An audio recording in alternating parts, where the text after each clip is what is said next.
Bonsoir à toutes et à tous, heureux de vous retrouver pour la tranche info en direct votre antenne Canal 10 Télévision avec au programme de cette soirée Info 10, le journal local et régional qui sera suivi de Sport 10. Vous retrouverez Séverine Méridan qui vous présentera l'actualité sportive.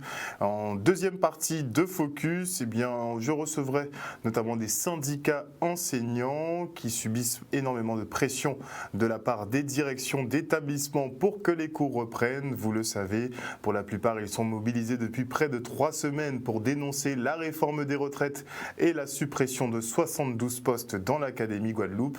Mais pour l'instant, place à l'actu.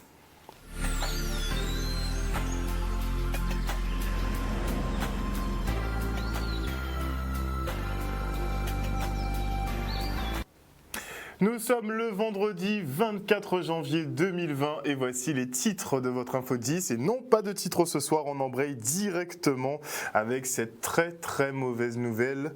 Un virus inconnu apparu en Chine en début décembre sème la panique en ce moment dans le monde. À ce jour, 830 personnes ont été contaminées et 26 sont mortes dans diverses régions chinoises. Ce virus qui proviendrait d'animaux sauvages comme les chauves-souris appartiendrait à la famille des coronavirus. Il peut donc provoquer des maladies bénignes chez l'homme comme un rhume et des pathologies beaucoup plus graves comme le syndrome respiratoire aigu sévère.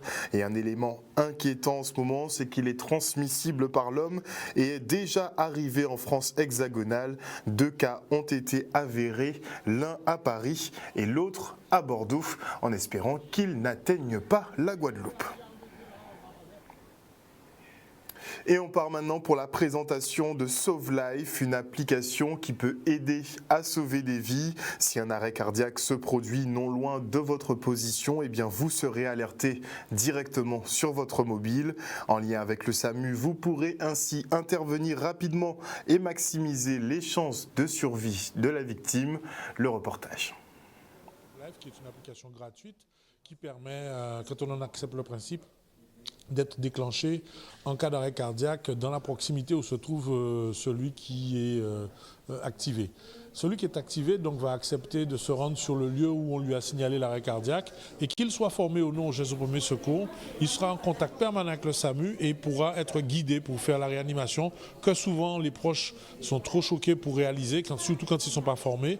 Et ça permet de réduire considérablement le temps pendant lequel le cœur est inactif, donc pendant lequel le cerveau lui-même est en souffrance. 1 minute d'arrêt cardiaque, c'est 10 minutes de perte de chance, 10% de perte de chance de retrouver un rythme cardiaque spontané.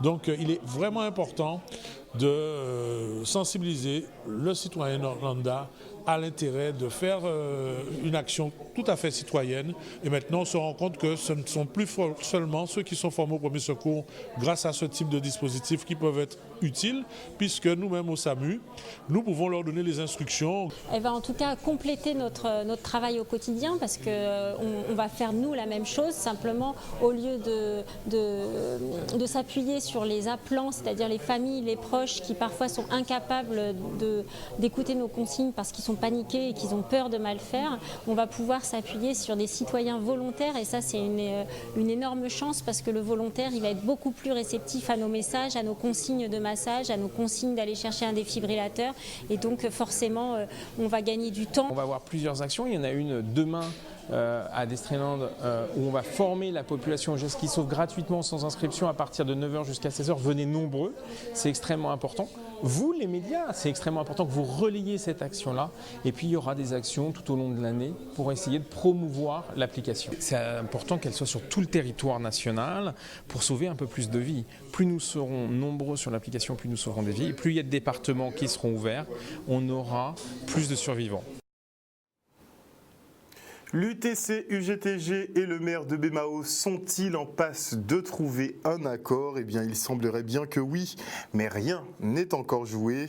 Les 2 parties ont en tout cas accepté une médiation menée par un directeur de Cap Excellence pour savoir qui a la bonne lecture du protocole de fin de conflit signé le 11 novembre dernier, en débrief avec Nestorius Favel, secrétaire général de l'UTC.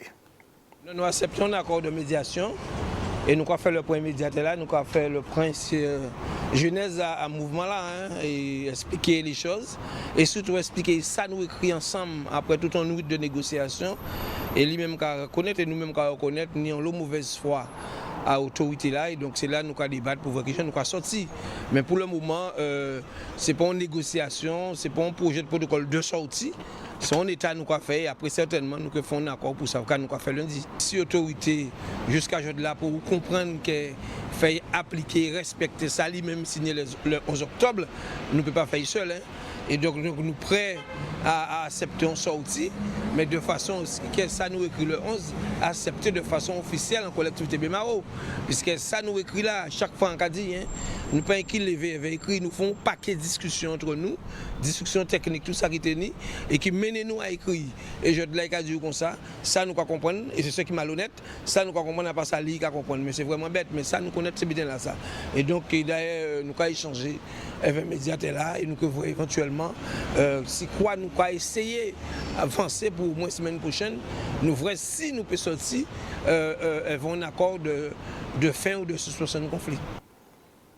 Et de son côté, la mobilisation dans l'éducation nationale ne faiblit pas et je vous l'annonce déjà que les actions seront reconduites dès la semaine prochaine. Et voilà déjà près d'un mois que les élèves n'ont pas eu cours dans le second degré puisque 90% des établissements sont fermés. Le retard s'accentue, mais à Petit-Bourg, on met des cours de soutien en place pour préparer quand même aux examens. Le reportage. Dans le cadre du mouvement contre les retraites et pour les conditions de travail en Guadeloupe, avec la suppression des postes, on a un mouvement de blocage qui s'est instauré dans plusieurs établissements. Et afin de ne pas trop pénaliser les élèves, on a décidé, sur la base du volontariat, quelques-uns des professeurs du collège, de donner des cours de soutien, notamment pour les élèves de 3e, pour les aider à bien se préparer pour le brevet. Voilà, ça a été fait en partenariat avec la mairie et notamment la MJCS de Petit-Bourg. Moi, je dis toujours que la jeunesse, c'est l'avenir de demain. Donc, s'ils ne sont pas formés, ils ne pourront pas, bien sûr, faire partie de cette société. Donc, aujourd'hui, vu ce qui se passe aujourd'hui avec les grèves et tout ce qui s'ensuit, nous avons décidé, bien qu'en préalable nous le faisions, mais nous le faisions toujours au mois d'avril-mai, là, nous avons anticipé, on a vu avec les professeurs du collège et avec les instituteurs de l'école primaire, de mettre en place c'est pas une formation, mais c'est une révision pour que ces jeunes-là ne puissent pas être lésés par rapport aux examens qui vont arriver dans quelques mois. C'est un examen qui est important, même si sa valeur elle baisse, notamment à cause des réformes. Voilà, c'est aussi pour ça qu'on se bat. Mais oui, c'est important pour eux et pour éviter qu'ils soient en retard ou qu'ils aient accumulé un certain nombre de stress.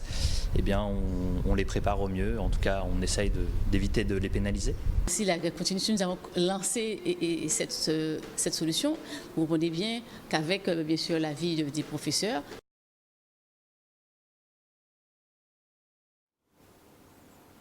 Ces 10 dernières années, nous avons perdu 20 000 habitants et en majeure partie des jeunes qui s'envolent pour faire leurs études ou fuir le chômage. Des forces vives qui pour la plupart ne reviendront pas en Guadeloupe pour des raisons multiples.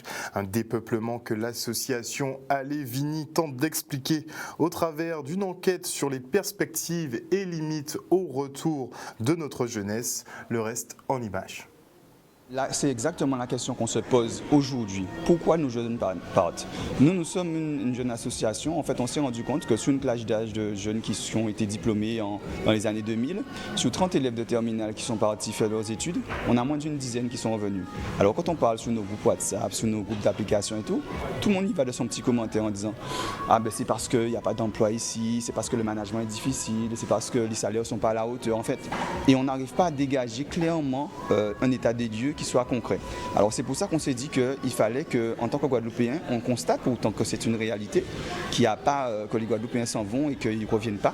Alors on cherche des solutions pour pouvoir réussir à les faire revenir. Mais pour ça, il faut bien comprendre pourquoi ils sont partis. Et c'est pour ça qu'on a décidé de lancer l'association Allez-Vini et qui a lancé elle-même un sondage, un grand questionnaire pour pouvoir toucher tous les Guadeloupéens de la diaspora qui souhaitent revenir ou qui sont dans une démarche d'exil et qui ont envie donc de justement de revenir, mais pour comprendre pourquoi ils ne reviennent pas. Ce qui était difficile, c'était pas difficile de revenir puisque j'avais envie de rentrer, mais ce qui était difficile c'était plutôt certains éléments que l'on retrouve ici ou certaines difficultés que l'on a ici que par exemple j'avais pas quand j'étais étudiante à Toulouse. Alors je parlais effectivement de la problématique du transport, donc qui s'est quand même améliorée depuis que je suis rentrée, mais qui au moment où je suis arrivée n'était pas au même statut. Donc c'est vrai que ça a été un peu compliqué pour moi, ne serait-ce que par rapport à ça, puisque quand vous rentrez, que vous cherchez du travail, il faut demander à quelqu'un est-ce que tu peux me prêter ta voiture, etc. Le temps d'avoir soi-même des revenus pour pouvoir investir. Et ça, c'est vrai que c'est une logistique aussi qui est à prendre en considération. Donc après, c'est mon expérience, c'est comme ça que je la vis. Donc je pense que c'est intéressant que l'on puisse penser à la mise en place de toute cette logistique pour favoriser le retour des forces vives au pays. Je crois dans mon pays et je crois que c'est un pays qui a beaucoup de potentialité. Il intéresse le monde entier. Quand je vois la quantité de touristes et de personnes qui viennent s'installer ici pour développer des activités économiques, donc je pense qu'aujourd'hui, la population doit être préparée à faire avancer son pays. Et je crois qu'on est nombreux à vouloir, mais on a peur, on a des craintes. Et je crois qu'il faut qu'on passe ce cap-là. Et c'est ça que j'ai envie de dire aux gens. Et c'est pour ça qu'on lance cette enquête, mais c'est surtout pour donner une dynamique, faire qu'on se secoue et on dit allez les enfants, on rentre. Et maintenant, je reçois Madame Félix Célestias, qui est présidente de l'association Mission Cinéma Caraïbes. Elle est en compagnie de Michael Rémus, qui est membre de cette même association, et ils organisent tous deux les 11e rencontres professionnelles du cinéma Antilles-Guyane. Bonsoir à vous. Bonsoir. Alors avant de parler de ce cinéma, j'aimerais beaucoup que vous rebondissiez un peu sur le reportage qu'on vient de voir, puisque la Guadeloupe est littéralement en train de se vider. On a perdu 20 000 habitants en à peine 10 ans et une majeure partie de jeunes. Qu'est-ce que vous en pensez? Alors je pense qu'effectivement, nous n'avons pas su créer des conditions financières, industrie, pour que les jeunes au retour, il y en a beaucoup qui sont partis au Canada, qui sont partis en France, qui sont partis aussi aux États-Unis. Quand ils reviennent, ils ne trouvent pas d'embauche. Et effectivement, à ce moment-là, en ayant des masters, en ayant des licences, ils sont obligés de repartir. Et quand ils trouvent un travail à l'extérieur, effectivement, ils se marient, ils ont des enfants et ils ont du mal à revenir ici. Mais il faudrait que nous réagissions sur cela. Nous devons préparer des entreprises pour les recevoir. Et je pense que c'est possible. Je pense que, disons, il faut le rendre possible, sinon on n'aura plus de jeunes. C'est possible, parce que nous restons quand même toujours en communauté. Alors, il y a des communautés où ça se passe bien, et la communauté afro-descendante, dont nous allons parler tout à l'heure, il y a quand même des choses à faire.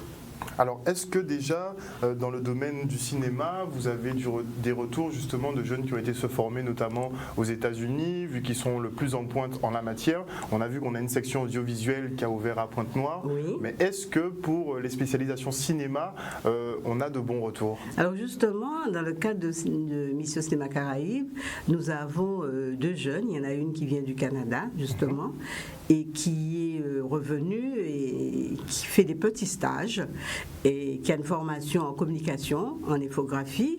Il y a une autre qui revient, qui a la licence en cinéma et qui est directeur de production et qui est aussi dans notre équipe et voilà, qui cherche du travail. Bon, avec Devil Paradise, elle a aussi fait des stages et elle a travaillé sur le dernier clip du CTIG.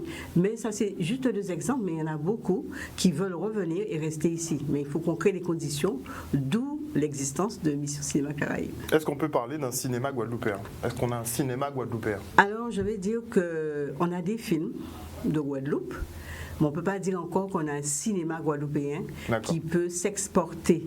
Parce que toutes les conditions ne sont pas réunies. Parce que faire un film, on peut déjà arriver à faire, on a des documentaires, des courts-métrages, quelques longs-métrages, mais ça ne suffit pas. Il y a tout un marketing à côté, il y a des distributeurs, et ça, nous n'avons pas encore réussi à avoir un réseau de distributeurs pour pouvoir que les films soient vus à l'extérieur. Donc pour l'instant, les films qui sortent en Guadeloupe se cantonnent à la Guadeloupe. Se cantonnent là ou passent dans quelques festivals.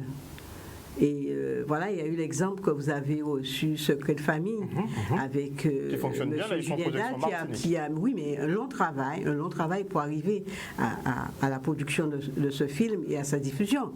Et ce n'est pas encore terminé, parce que ça se fait que on va dire dans les Outre-mer. Mais après, il faudrait que ça puisse aller plus loin. Et au niveau de la Caraïbe? Alors, au niveau de la Caraïbe, dans le cadre de Mission Cinéma Caraïbe, puisque nous faisons des rencontres professionnelles depuis une dizaine d'années, donc c'est la 11e, parce que nous avons quand même changé le titre. Avant, c'était le marché du film, marché international du film de la Caraïbe.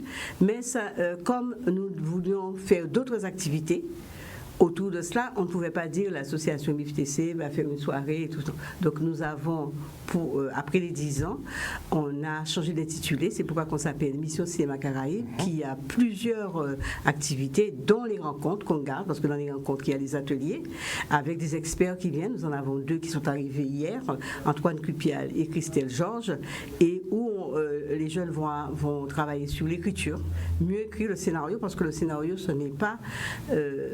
c'est une technique. On peut écrire une très belle histoire, mais c'est la mise en scénario qui fait que si le film marchera après. Bon, mais après l'avoir écrit le scénario, il faut réaliser le film. Et ce n'est pas suffisant. Après réaliser le film, il faut le distribuer. Vous voyez? Et puis un dernier, que le public puisse venir voir. Exactement. Voilà, donc ça fait un long parcours, un très long parcours. Et donc, je pense que seul maintenant, on n'a pas de chance, il faut être encadré. Donc il est temps de montrer une industrie cinématique. Ici, parce que nous avons quand même notamment avec nos écrivains, nous avons de beaux livres, de belles histoires à raconter. Mais la conversion au film, c'est plus compliqué. C'est passé du roman au cinéma, mais nous retenons qu'une grande partie des meilleurs films des États-Unis, ce sont des adaptations de romans. Clairement. Et bon, moi je regarde même un peu plus près de nous, au niveau des pays espagnols, on est assez fan de telenovelas en Guadeloupe. On voit les scénarios, ils sont pas top. Et pourtant, ils arrivent quand même à placer leurs produits. Voilà. Et donc nous aussi, nous avons aussi de belles choses à raconter au niveau des séries. Mais je crois qu'il y en a quelques-uns qui vont commencer ici, qui sont parce que c'est très épisodique, en travaux, les séries. Donc si nous regardons ceux d'ailleurs, on va regarder ceux d'ici. Bah, on a intérêt. Oui. On a intérêt. On avait cette série qui était sortie en local. Flamboyant. Voilà, oui. La baie des Flamboyants. C'était intéressant parce que des fois les gens, on suivait parce qu'après ça devient de la compagnie. Mais clairement, puisque même on est un peu chauvin forcément, donc on va jeter un petit coup d'œil. Moi-même, j'ai regardé toutes les saisons parce que il fallait quand même mettre à la page à ce niveau-là. Mais ça faisait quand même plaisir effectivement qu'on ait une production en local. Mais comme je dis, c'est très épisodique. On a un film qui sort comme ça ou une série qui sort. Et les comédiens, quand même, ils ont pu faire. Il y a parmi eux, il y a ceux qui ont continué. Oui, il y a ceux qui ont continué. Donc ça ouvre quelques portes. Oui, ça ouvre quelques portes. Donc il est temps d'être peut-être plus assidu, plus fréquent et d'avoir une mise commune pour réussir ces productions-là. Alors cette année, justement, l'événement dans le cadre des rencontres, c'est un colloque sur le cinéma de l'Afrique francophone et de ses afro-descendants. Parce qu'il est temps que nous puissions travailler avec les professionnels de l'Afrique qui demandent, parce que j'ai été au FESPACO, et au FESPACO nous étions une petite équipe et nous avons rencontré dans le cadre de leur marché qui s'appelle le MICA beaucoup de producteurs et de réalisateurs. Il y avait Togo, Cameroun, Bénin. Et il y a le Nollywood aussi. Il y a le Nollywood et ils sont intéressés à travailler avec nous. J'appelle ça le scénario à 4 mains. Parce qu'avec le scénario à 4 mains, nous avons aussi des financements qui sont beaucoup plus importants. Puisque eux, avec les pays ACP, ils ont ce financement, mais nous ne pouvons pas l'avoir. Mais avec eux, si c'est le même dossier, ça va aller. Donc c'est ça que j'explique dans ce colloque qui va durer durant 2 jours, lundi 27 et mardi 28. Avançons ensemble dans ce présent vers le futur. Des précisions sur le programme, M. Guémus. Oui, alors j'en vais revenir un peu justement sur cette histoire sur le cinéma guadeloupéen, plus exactement sur cette envie de construire une industrie. On a besoin effectivement de plus de structuration et de liens d'interaction entre justement les différents corps, on va dire, de métiers. On a des auteurs, on a des réalisateurs, on a besoin aussi de sociétés de production d'envergure et on a besoin de distributeurs. Voilà. Et donc nous, dans le cadre de la mission Cinéma Caraïbes, on vise justement à faire que les gens se rencontrent, s'unissent, qu'il y ait des synergies qui naissent, et on vise à les accompagner, que ce soit sur l'écriture, avec des ateliers justement que l'on va faire lundi, mardi et mercredi à venir, et donc les accompagner sur l'écriture, les accompagner aussi au niveau justement pour trouver des producteurs, pour faire financer leurs films, et pour demain effectivement faire en sorte qu'ils soient distribués largement. Mais est-ce qu'on a des producteurs locaux qui ont les mannes financières suffisantes pour créer des films? Alors, d'où la coproduction. Voilà. Nous, notre axe, c'est de dire effectivement qu'on peut trouver ces financements en faisant de la coproduction, parce qu'il y a des sources de financement possibles à partir du moment où on s'allie par exemple avec des pays africains. Voilà, ce genre de choses. Donc c'est notre axe actuellement pour permettre que ces films se fassent.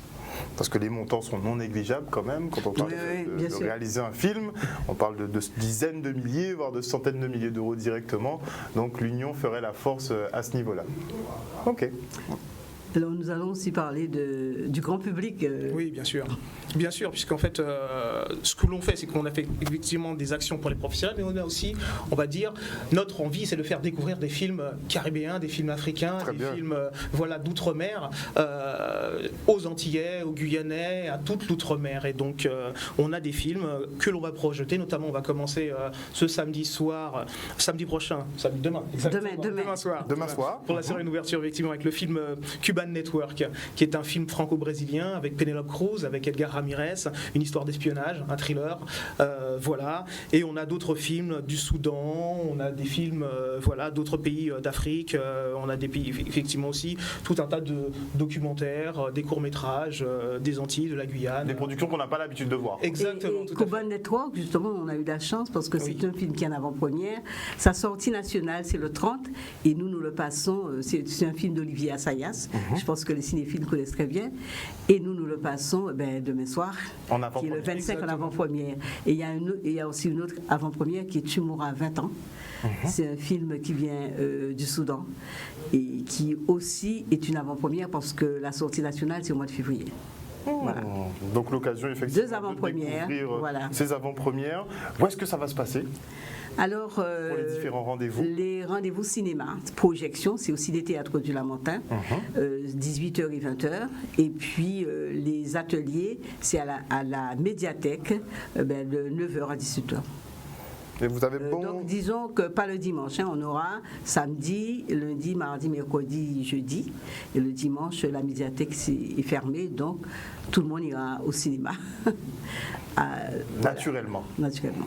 En tout cas, on souhaite longue vie effectivement à votre association qui veut promouvoir justement notre cinéma en local et au niveau caribéen également. On espère vraiment qu'une industrie pourra émerger parce qu'il faudra donner du job quand même aux petits jeunes qui sont en train de se former et avoir des retours au pays, ce serait vraiment pas mal. Alors notre mot d'ordre, il va vous le dire, s'unir.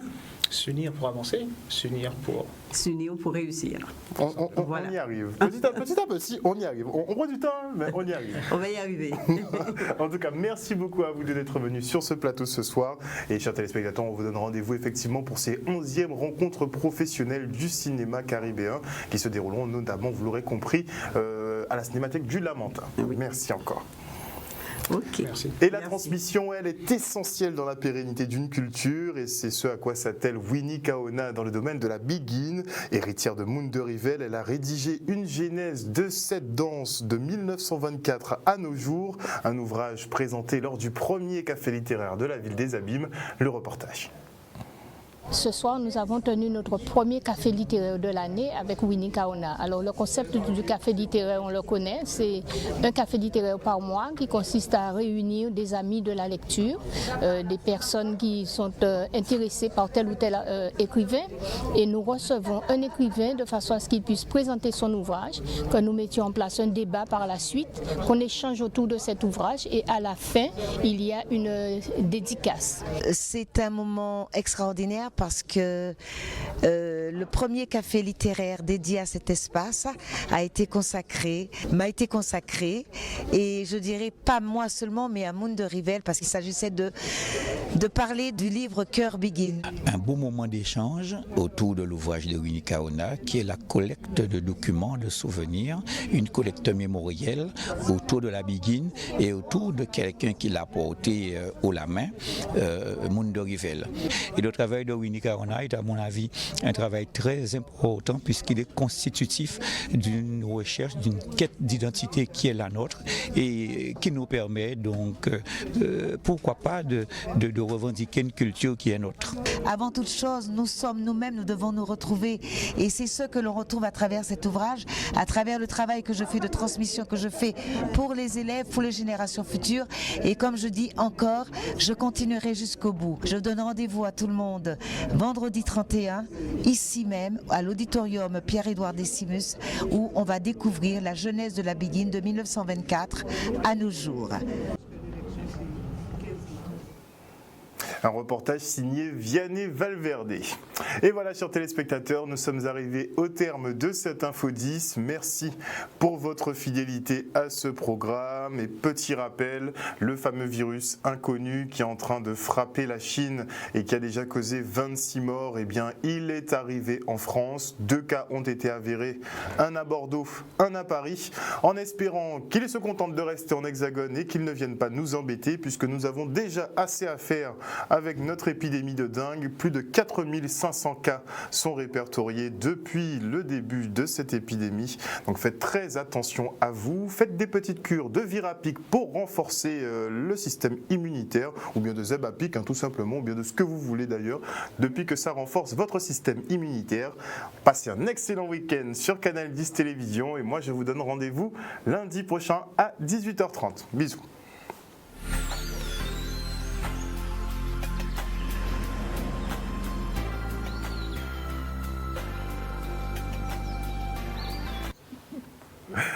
Et à venir dans la tranche info sur Canal 10, eh bien Sport 10, Séverine Méridan reviendra avec vous sur l'actualité sportive et vous présentera le programme sportif de ce week-end. En deuxième partie, je recevrai notamment Eddy Ségur, qui est secrétaire académique de la FSU, mais aussi Emmanuelle Gustave, qui est enseignante. On fera un petit point sur cette mobilisation des professeurs qui dure déjà depuis le 5 décembre dernier dans certains établissements. Ils dénoncent la réforme des retraites, cette fameuse réforme à point, et ils annoncent aussi les 72 suppressions de postes annoncées dans l'académie. Et avant la coupure pub, eh bien, les traditionnels bonsoir, et je dis bonsoir à Patou Paté, bonsoir à Rodrigue Nidois, bonsoir à Odile Zingilé. Oui Odile, les gens tombent par terre en Chine comme des petits pains, et visiblement l'épidémie serait même plus catastrophique que ce que le gouvernement chinois laisse entendre. C'est pour éviter une panique au niveau mondial, mais bon, vu que c'est déjà arrivé en France, que demander de plus? Je dis bonsoir aussi à Dominique Landry, bonsoir à Marie-Hélène Borès, bonsoir à Patrick Francius, bonsoir à Michel Guiolet, bonsoir à Juliette Moëson, bonsoir à Annie Louis qui nous dit bonsoir depuis la Lorraine, bonsoir également à Jean-Louis Laurent, bonsoir à qui d'autre ce soir, à Suzy Marié, bonsoir à Jimmy Alias, j'espère que tu vas bien Jimmy, bonsoir à qui d'autre, ce sera tout pour ce soir. Il y a un surnom mais j'ai du mal à prononcer, Terpé Soum Soum. En tout cas, bonsoir à tous, merci de nous suivre. On se retrouve en deuxième partie du Focus. Bonsoir et bienvenue dans Sport 10, votre journal des sports. Et ce soir au programme, nous avons un week-end sportif très chargé. Et donc, on va y aller très très rapidement et se jeter dans le bain. En plateau ce soir, je reçois un monsieur Willy Rodrigue. Bonsoir. Bonsoir.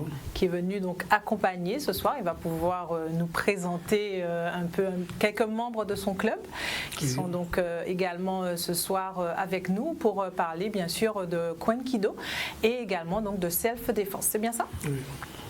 J'ai tout dit. Donc voilà, on va donc rentrer tout de suite dans le vif du sujet. Et donc la programmation de ce week-end, en commençant par du volleyball, puisque ce samedi au gymnase Teddy Riner de Goyave, où bien sûr qui sera donc l'antre de la finale de la Coupe du Conseil départemental, 6 équipes pour 2 finales et une petite finale. Voilà le programme de cette soirée de volleyball. Le Fumerol de Saint-Claude est doublement concerné par cette compétition. Nous nous sommes rendus en région bassérienne afin de rendre visite bien sûr et de prendre le pouls de cette équipe avant le grand rendez-vous de demain. Un reportage de Chris Kevimani.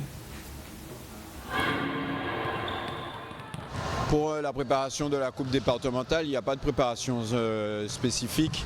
Comme c'est une coupe qui intervient pendant le championnat régulier, on l'a intégrée tout simplement dans le championnat et on va plutôt se servir de cette coupe-là pour justement améliorer nos performances pendant le championnat régulier. Les garçons se sentent bien physiquement, après on pêche sur des cohérences collectives au niveau de notre jeu et c'est ce qu'on tente d'améliorer. Ça prend un petit peu de temps.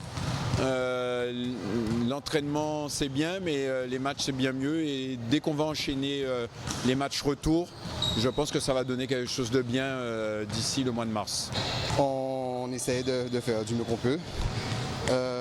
Les équipes en face sont relativement expérimentées et il faut qu'on réussisse à donner le mieux qu'on peut. Chaque année on essaye. On passe à 2 doigts à chaque fois et en espérant que cette année, ça va fonctionner pour montrer que oui, Saint-Claude, on est là.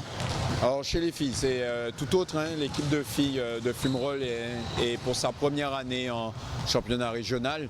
Donc accéder à une finale de 3e place, c'est tout bonus. Effectivement, là, il y a une préparation un peu plus spécifique.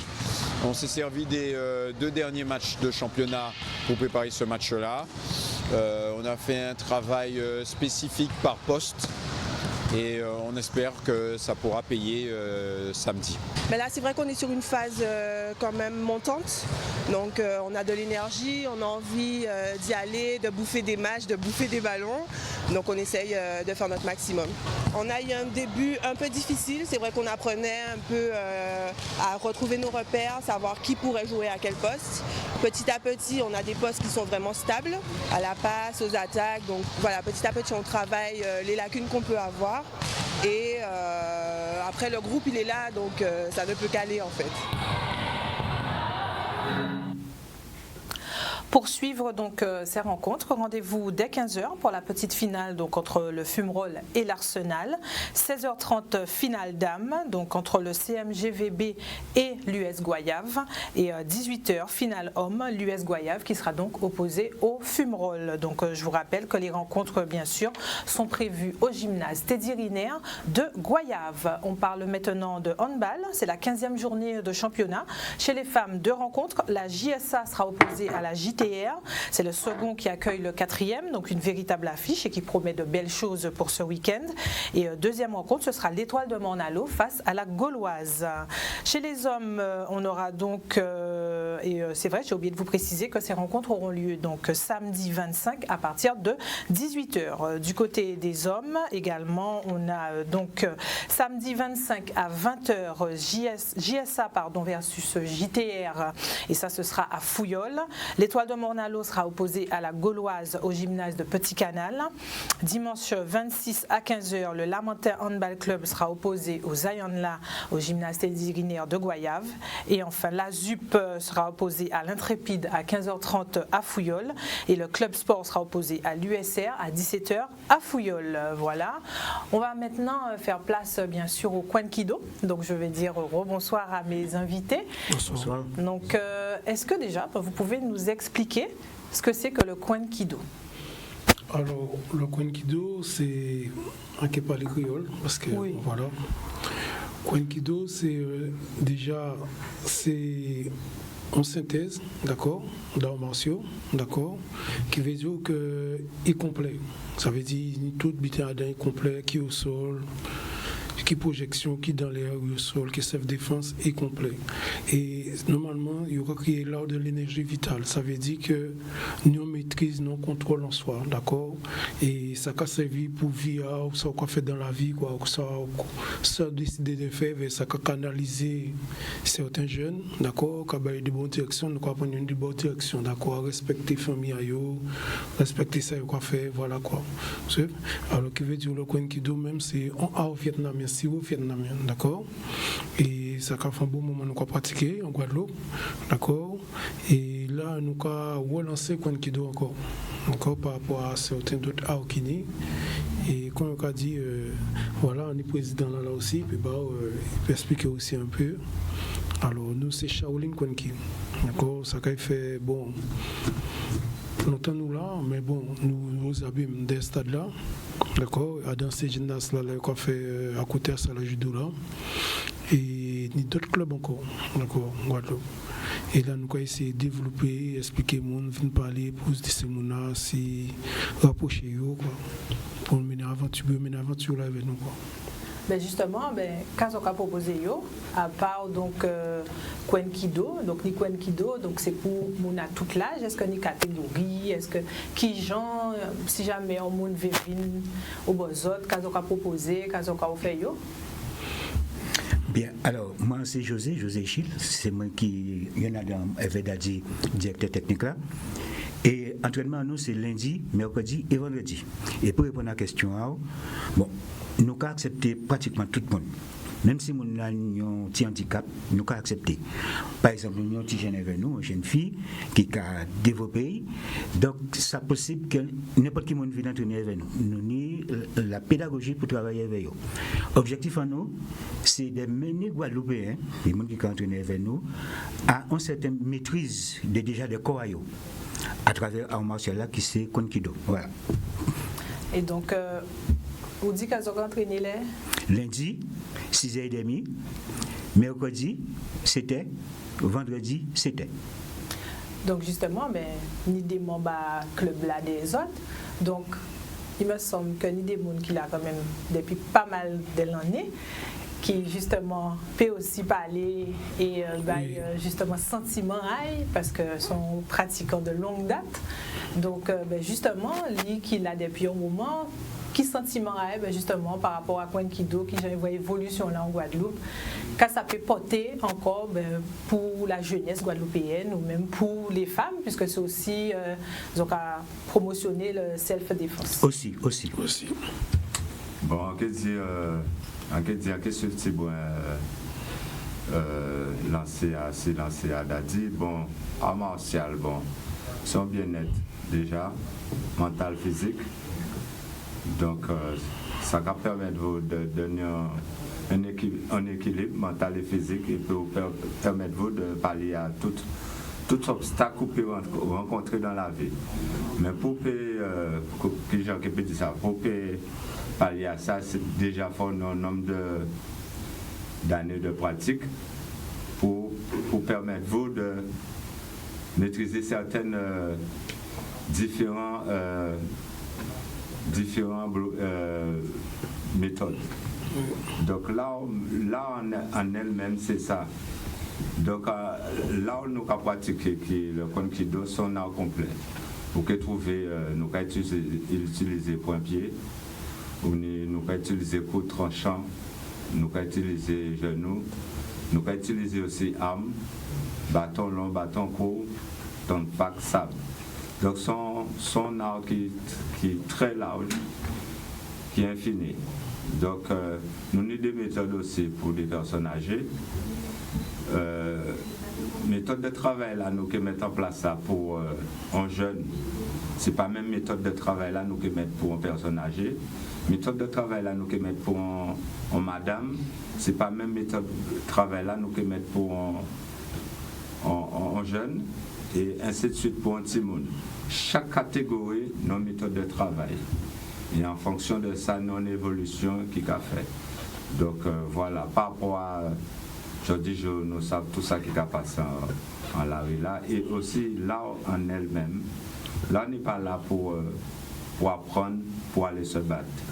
Là, elle est là pour apprendre à se maîtriser l'énergie que nous avons en soi, qui permet nous de maîtriser nous, que ce soit mental ou physique.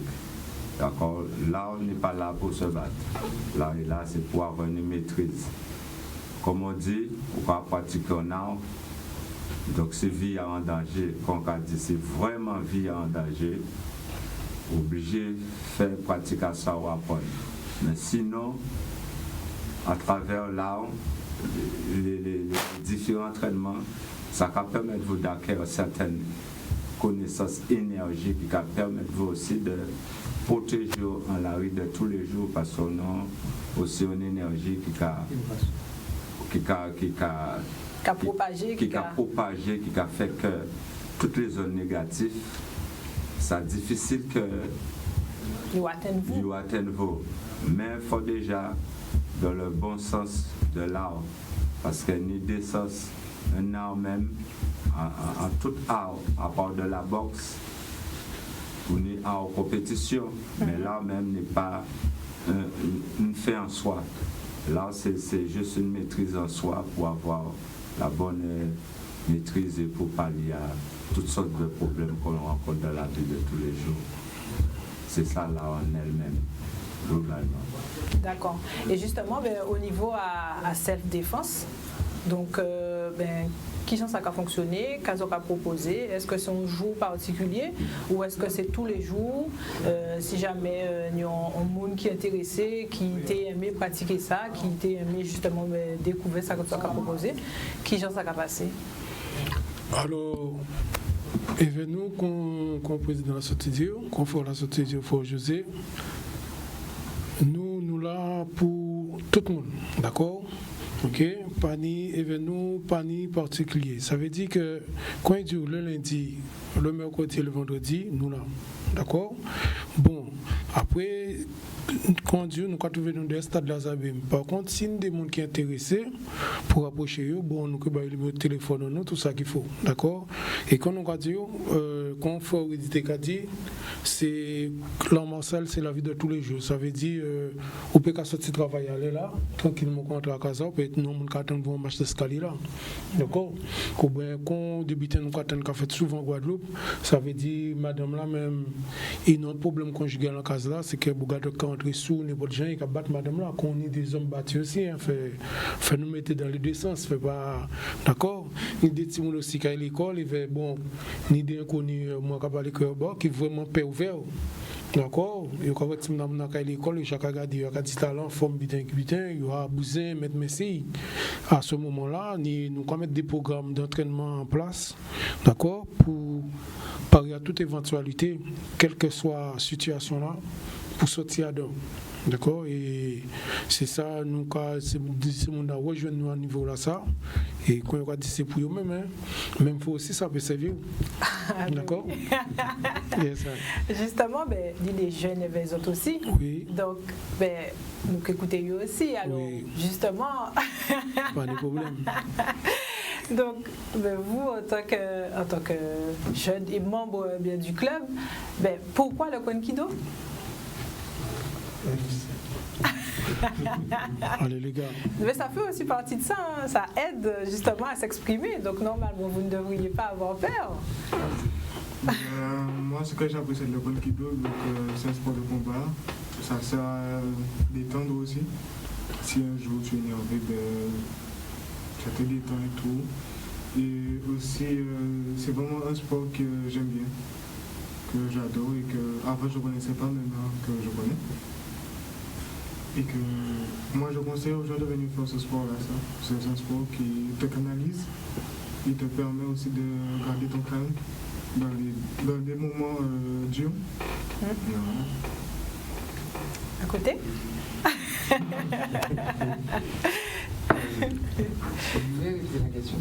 Pourquoi le Kwenkido? Est-ce que ça t'apporte? Est-ce que tu aimes dans la pratique de ce sport, de cet art?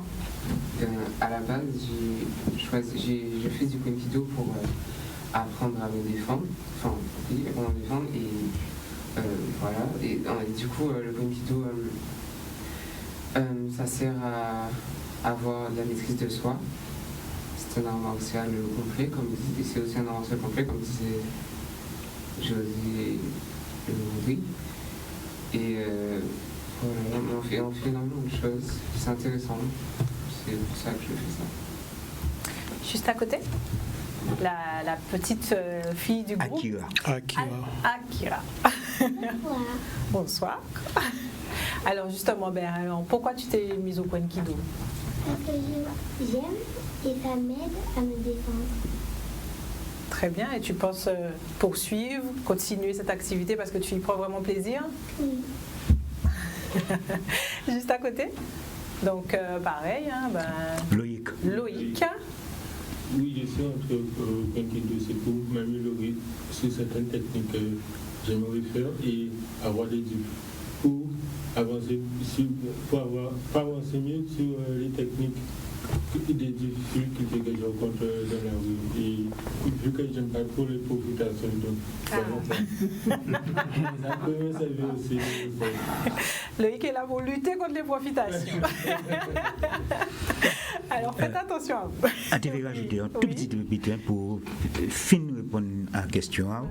Alors, concernant la pédagogie, là, nous allons mettre en place là, quel que soit le monde qui vient au nous là. Chaque monde qui vient un but bien précis en fonction de la vie, les gens qui ont la vie, bon, ni des gens qui sont violents. Il va venir pour qu'on, c'est comme l'a dit, canaliser toute l'énergie là, il y a dans quoi. Ni des gens, par exemple, nous avons fait compétition, nous ni des pratiquants, compétition pas qu'à dire rien. Il veut seulement faire ça comme un sport. Bien, parce que peut-être il va avoir dans la compétition, il y aura un cours, donc peut-être ça va faire une paix. Donc, en fonction de la pédagogie là, que nous allons mettre en place là, les gens qui devant nous là, nous allons regarder déjà qu'il voulait et aptitude à y. Et nous allons travailler avec. Comme on dit tout à l'heure dans le préliminaire, s'ils sont handicapés, nous sommes capables de travailler avec. Si son petit monde a 8-10 ans, nous sommes capables de travailler avec. C'est une question de pédagogie et en fonction du profil à mon là. Tout à fait. Très bien. Bon, en tout cas, je vous remercie. Et avant la fin de l'émission, on fera une petite démonstration rapide pour montrer justement. Excuse-moi, il y a aussi il y a notre pratiquant qui est derrière. Tout à fait. À qui effectivement je n'ai pas donné la parole. Donc justement, pareil, pourquoi le Kwen-Kido? Alors, le Kwen-Kido est un style que j'apprécie énormément et je recherchais quelque chose de plus ou moins complet. Et j'ai pu regarder, je pensais que le taekwondo c'était l'art que je devais faire, mais en regardant le Kwen-Kido, c'est beaucoup plus complet, beaucoup plus serein. Et ah ouais, c'est joli, c'est beau et ça fait du bien. En tout cas, quand vous en parlez, on voit en tout cas sur son visage, sur votre visage, le plaisir. Effectivement, il vit son activité. En tout cas, voilà, comme je vous disais, juste avant la fin, on aura une petite démonstration. On va faire vite puisqu'on n'a plus beaucoup de temps. Et donc, on va passer à la suite donc, de ce journal. Demain, il y aura la 10e édition de The Race, une course organisée par le Waterman Karukera Club. Cette course est ouverte au stand-up paddle, au stand-up paddle foil, à la pirogue, au C1 et au C2, au surf ski, K1 et K2. Et puis au prone paddle, donc The Race Elite, c'est bien sûr 55 km. Le départ se fera depuis la Désirade, arrivée prévue à la marina de Bas-du-Fort aux alentours de 15h. Donc si vous voulez aller voir donc, cette arrivée, n'hésitez pas. L'autre parcours, c'est The Race Open, 40 km. Cette fois, le départ se fera depuis la Pointe des Châteaux. Et il y a bien sûr une étape voilà, qui s'appelle Mini The Race. Là, c'est 7 km à parcourir. Et le départ se fera depuis la plage de la Dacha. Et l'arrivée sera toujours bien sûr au niveau de la marina de Bas-du-Fort. Le départ est prévu à 13h et bien sûr une arrivée vers 14h. Voilà, après la mer, on prend la direction de la terre avec le badminton et l'Open Jeune de Bouillante, samedi 25 et dimanche 26 janvier. Un tournoi pour les jeunes débutants de poussin à junior, une compétition qui se déroulera à la salle multisport Gilles Échevin. Donc voilà, on passe maintenant au basket et à la 12e journée de championnat. Un match chez les femmes. Cette rencontre aura lieu ce soir à Pointe-Noire entre la Luciole et la SCB. La rencontre se déroulera à 20h30. Le match entre la MJCA et le GGB qui était prévu demain sera reporté à une date ultérieure. Chez les hommes, 2 rencontres sont reportées également. Phoenix Bonello et MJCA Signe Noir. Il restera donc au programme 3 rencontres. USR EDO à Sainte-Rose à 20h30. EDO, bien sûr, après sa défaite face à la MJCA qui va devoir donc réagir contre les Sainte-Rosiens. Donc une très belle affiche en perspective du côté de Sainte-Rose. New Star ACD à 20h au hall Paul Chonchon. AOG contre l'AS Vatable à 20h à Gobert. On passe au tennis maintenant et on fait un point complet avec Michel Renaud, juge arbitre sur le tournoi qui se déroule en ce moment à Petit-Bourg. Un reportage d'Olivier Félix. une journée et demie de retard puisqu'on a commencé le tableau final le mardi et on avait programmé 23 matchs mardi et à cause de la pluie on n'a pu assurer que 12 à 13 matchs mardi. Ensuite on pensait récupérer pour mercredi, mais mercredi il a plu toute la journée et c'est la première fois qu'en Guadeloupe depuis que j'ai fait des tournois aucun match n'a pu avoir lieu. Si bien que jeudi, pour rattraper un peu le retard, nous avons organisé un tour, finir le premier tour de simple. On a fait le deuxième tour, les huitièmes de finale, et on a obligé les joueuses à jouer 2 tours en double pour arriver aux demi-finales. Si bien qu'aujourd'hui, vendredi, nous pouvons jouer les quarts de finale de simple et les demi-finales de double. Ce qui fait que, alors qu'il était prévu que la finale de simple ait lieu samedi, la finale de simple aura lieu le dimanche 26 à 11h.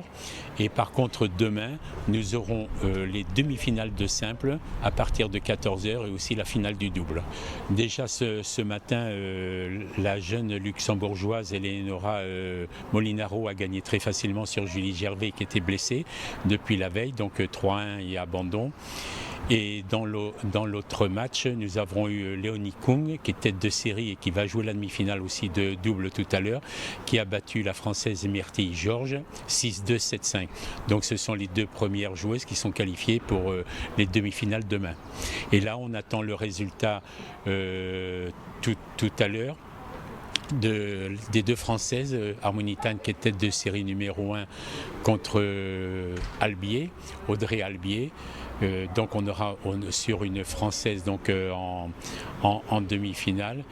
Et en bas du tableau aussi, nous avons Podoroska qui va jouer contre une Anglaise qui joue très très bien, Francesca Jones.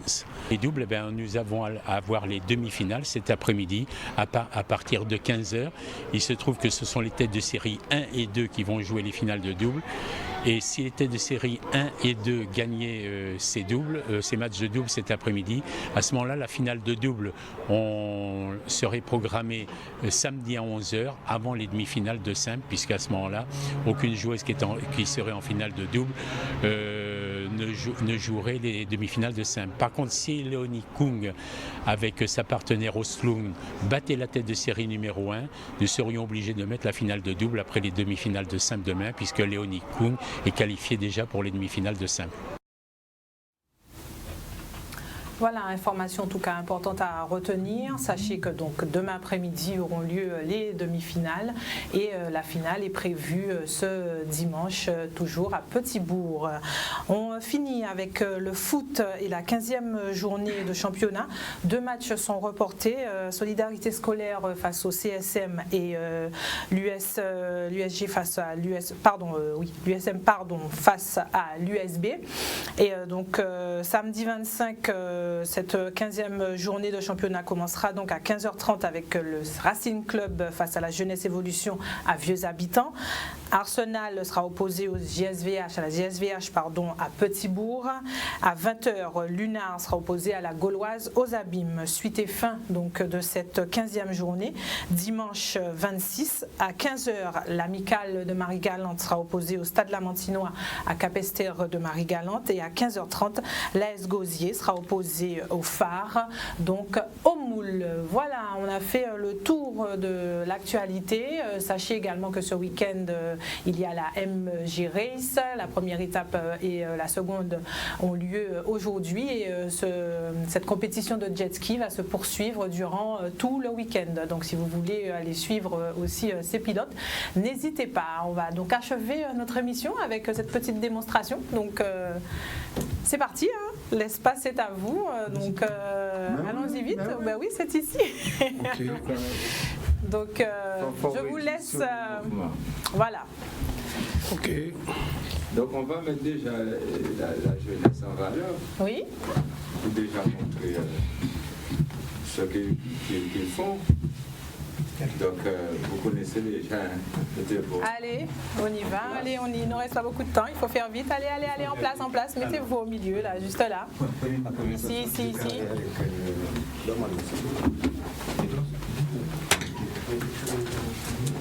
Donc, normalement, nous avons une tenue. On n'a pas parlé de la tenue, mais c'est important. Nous avons une tenue qui est le Vofouk. On est tout dedans. Allez, c'est parti.